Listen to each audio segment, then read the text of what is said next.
how to tell the difference between a habit and addiction, specifically food addiction. See, food addiction is a very difficult thing to deal with because quite often we never realize that it even exists because we're consistently exposed to food. So how do we determine if we're actually addicted to it? We have to be very self-aware, and quite honestly, a lot of us are just too busy to be very self-aware to understand that we're addicted to something. So we convince ourselves that we just have a bad habit. But there's a big difference between habit and addiction. You see, habit and addiction are words that are used kind of interchangeably, but they're done so incorrectly. They're not interchangeable at all. They're two very different things. So I'm going to break down the difference between habit and addiction. We're specifically going to talk about addiction to food and even addiction to abstaining from food, like fasting, because honestly, it's a real thing. We all need to be paying attention to it. Hey, if you haven't already, make sure you subscribe to this channel. This is the internet's leading performance and nutrition channel. New videos every single Tuesday, Friday, and Sunday at 7 a.m. Pacific time, and a bunch of other videos in between. You can also go to highleap.com to check out the premium performance apparel that I'm always wearing in my videos. Okay, so we're gonna start this video off talking about habit, and then we're gonna move into addiction. Okay, because you're going to want to pay close attention to the whole food addiction portion of this video because it definitely could apply to you, especially if you're someone that follows a lot of my videos and a lot of my concepts here. But first off, habit. Okay, habit is a routine, it's a custom, it's a tradition, it's a pattern. Okay, it's the brain's way of generating a shortcut. Now, when I say shortcut, it's the body trying to become efficient, the brain trying to become efficient. So an example of a habit is literally getting into your vehicle, turning it on, and then maybe opening your glove box to put your purse or your wallet in the glove box. Okay, how is that a habit? Well, it's something that's just happening automatically or even autonomically. Basically, the nervous system is just doing this process. Okay, so a habit can be good, it can be bad, it can be someone in between. In fact, literally even walking, just taking a step, is an autonomic response. It's a habit. Okay, the body has developed efficiency. So over time, the body creates these loops. And it all comes down to something known as a habit loop. And I've talked about this in other videos before, but when you know the habit loop, then you can understand the big difference between a habit and an addiction. So a habit starts with a cue or a trigger, then it moves into an action, then it moves into a reward. So in the case of getting in your vehicle, here's what it looks like. The actual trigger or the cue is getting in your vehicle. You have an environmental cue of being in your vehicle. The action is actually putting your purse or your wallet in the glove box, something simple. The reward is the simple sense of security that you got by knowing where your possessions are. Okay? Same kind of thing can be with your morning gym routine.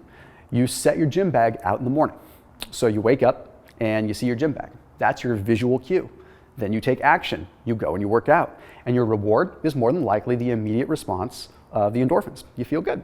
Okay? So it's very, very simple. Now, habits can obviously be bad too. You can walk in the door and you can just mindlessly eat because it seems easy to do.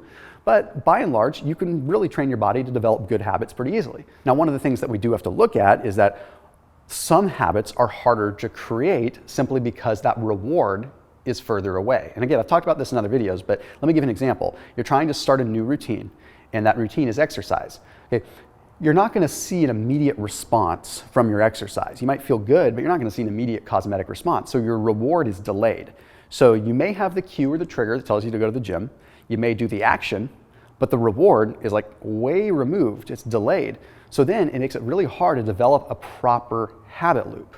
Now, we'll talk about that in another video, but all in all, that's the whole idea of a habit. So there's an interesting study that was published in the European Journal of Social Psychology that took a look at how long it truly takes to develop a new habit. And they took 96 participants, and over the course of 12 weeks, they had them just decide on a new habit they wanted to start out with. So some of them chose really simple habits, like just having some water with their lunch. Some of them chose more difficult habits, like going for a run before dinner. Now, this is great because they wanted a diverse profile. So what they looked at was how long, on average, it took them to develop a new habit. Well, they found on average, it took about 2 months, 66 days to be exact, to establish a new routine, a new habit. But what they did find by looking at other studies and other details is that it varied widely depending on environmental factors, social factors, stress levels, all the way from 18 days all the way up to 254 days to establish a new routine. But what they did also find, which was pretty cool, was that missing an opportunity to establish that habit for a day or two did not affect the long-term impact or result of getting a new habit in place. So basically, if they just messed up and they skipped the gym 1 or 2 days, it didn't affect their ability to instill a new habit.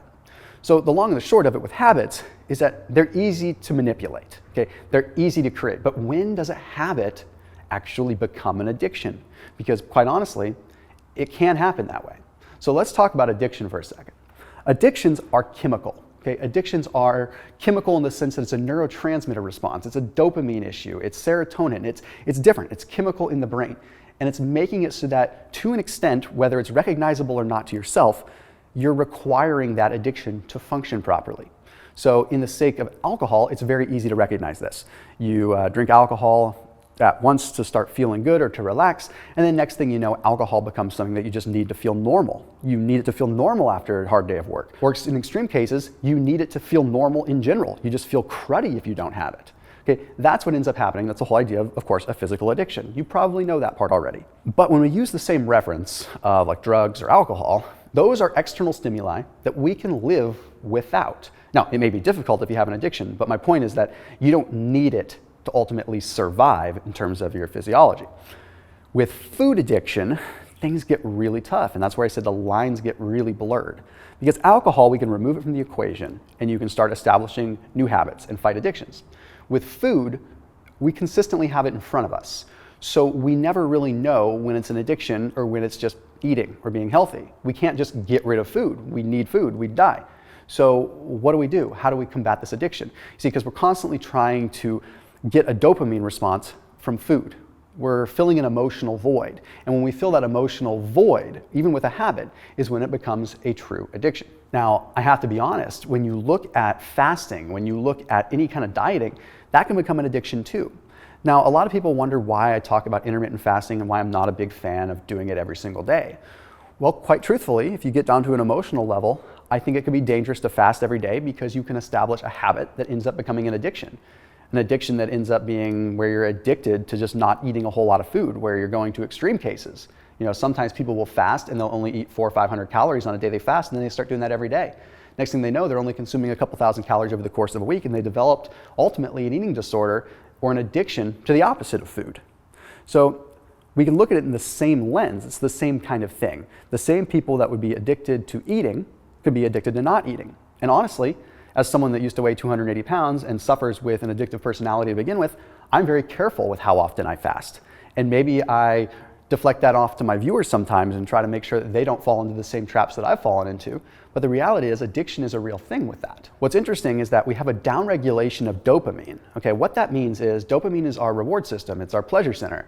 So whenever we're doing a drug or whenever we're drinking alcohol or whenever we are addicted to food or anything like that, the moment that that substance, whatever it is, comes in, it triggers the brain to feel good. Okay, sometimes to the extreme of only feeling normal if that's in place. Okay, so this has downregulated your dopamine, meaning that you need more and more and more and more to get that response. Brain imagery has actually showed that when your dopamine levels are downregulated, you have less of an ability to activate your prefrontal cortex.